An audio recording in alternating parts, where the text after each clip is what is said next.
Well, let me say first of all that it was very important to evaluate decentralization, our activity in decentralization, because this has been a new policy area, a new area for support, and so it's clear that there would be a learning curve.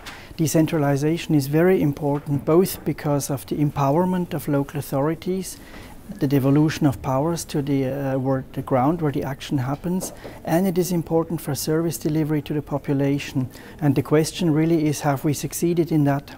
The evaluation clearly says that there has been quite some policy development, also quite some search for effective cooperation with other donors. The member states, often member states who have a lot of experience on this. So they were even a drive of the Commission to search for these complementarities. We also see that in the field, decentralization has moved on the agenda. So more and more people are informed about this, are interested in this, are engaged in this, including those who are not in direct support programs to decentralization. More and more the sector people say, but we have to work on decentralization.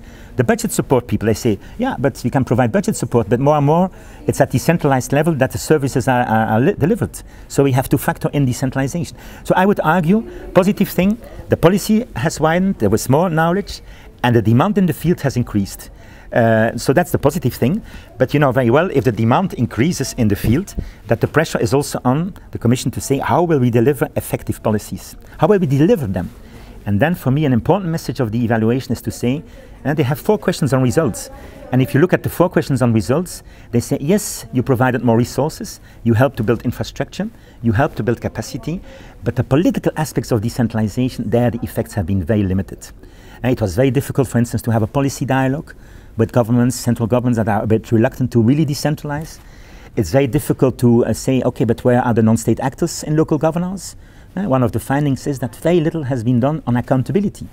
But if you don't have accountability, you can have all the services and funds for the services, but if you don't have citizens who demand services.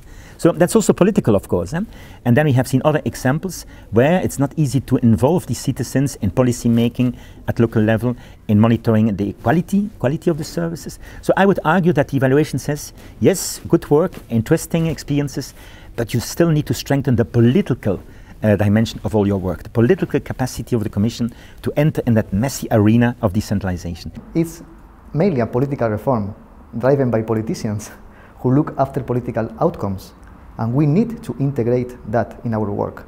It's not a technical reform, it's a political one. What does it mean?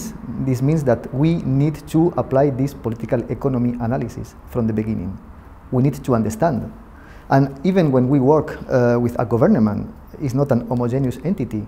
There is different drivers inside a government. There is people inside this government who wants to push reforms. There is people who is reluctant to reforms. And we need to know all these kind of things. Also, we need to know that it's not possible to do that with a single ministry. I mean, we have to work with the Ministry of Finance, Ministry of Interior, sector ministries, local governments, and each stakeholder would have his own vision about the reform. And we need to deal with all these questions. We also need to bring the local perspective to these discussions. 2 messages.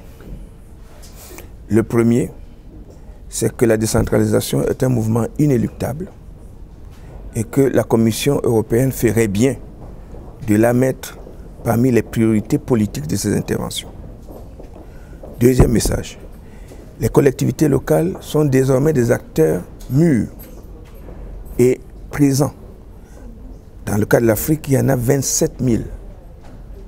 Et cela veut dire que la Commission doit savoir travailler de manière décentralisée.